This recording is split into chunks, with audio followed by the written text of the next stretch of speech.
Hello. बहुत बहुत स्वागत है आपका मेरे यूट्यूब चैनल ALP2 जेईएंस क्लासरूम में।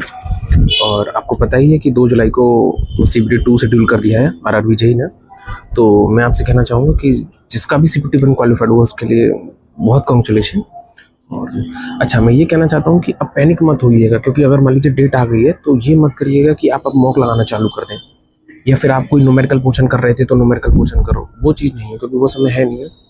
कोशिश ये करिएगा कि कम से कम न्यूमेरिकल वाला पोर्शन आप अटेम्प्ट करो, क्योंकि रीज़न ये है कि पेपर में भी बता रहा हूँ कि आप कोशिश करिएगा कि, क्योंकि देखो पेपर बनाने वाला चाहता है कि बच्चा ट्रैप हो, और समय अगर ज़्यादा खराब हुआ न्यूमेरिकल वाले पोर्शन में तो थ्योरी छूट जाएगी।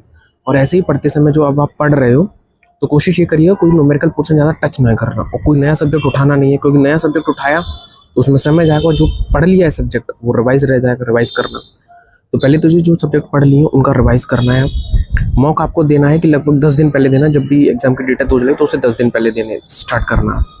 हाँ, अब ये है कि जो भी आप पढ़ रहे हो उसकी शॉर्ट नोट्स, और कोशिश करिएगा कि जो भी फैक्चुअल डाटा है उसको ज़्यादा याद करिए, क्योंकि फैक्चुअल डाटा क्या है, आप बार बार स्किप करोगे। कोशिश करना कि जो 100 मार्क्स का आपका जो एग्जाम आने वाला है उसमें से कोशिश करिएगा मैक्सिमम मार्क्स आप गेन कर सको, क्योंकि जो 50 मार्क्स का पोर्शन है उसमें एनवायरनमेंट, कंप्यूटर वगैरह है, रीजनिंग वगैरह है।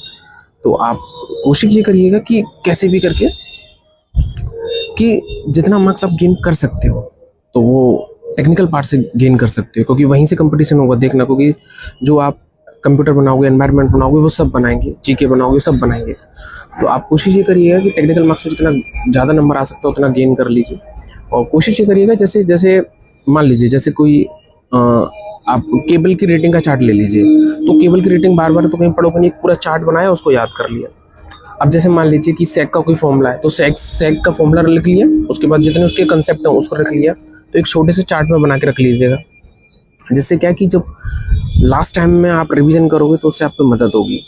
और जो थ्योरी आपने पढ़ी है, कंसेप्ट आपके बिल्डअप हो चुके हैं, उससे क्वेश्चन तो अटेम्प्ट हो जाएंगे अच्छे खासे। पर यह है कि आजकल अगर आप ट्रेंड देखोगे चाहिए या फिर AE एग्जामिनेशन का, तो न्यूमेरिकल है लेकिन साथ ही साथ फैक्चुअल डाटा आ रहा है। कंसेप्ट तो आपको याद होने ही चाहिए, बने हुए होने चाहिए, वो ठीक है, लेकिन फैक्चुअल डाटा ही ज़्यादा पूछ रहा है एग्जाम में, क्योंकि उसे पता है कि व्यक्ति, लड़का या फिर कोई भी स्टूडेंट है, इसे भूलेगा, कंफर्म भूलेगा। इसलिए तो आप उसे बार बार याद करेंगे तो वो आपके दिमाग में बना रहेगा, और मार्क्स वहीं से आगे बढ़ जाएंगे, पेपर वहीं, समझ रहे हो आप।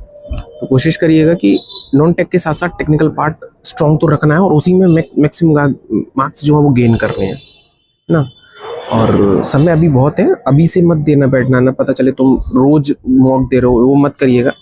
10 दिन पहले मॉक देने, और हर एक मॉक का अच्छे से रिवाइज करना है, और उससे रिलेटेड जितने भी कॉन्सेप्ट बन सकते हैं उन्हें लिखते हुए चलना, साथ ही साथ रफ में या किसी रजिस्टर में।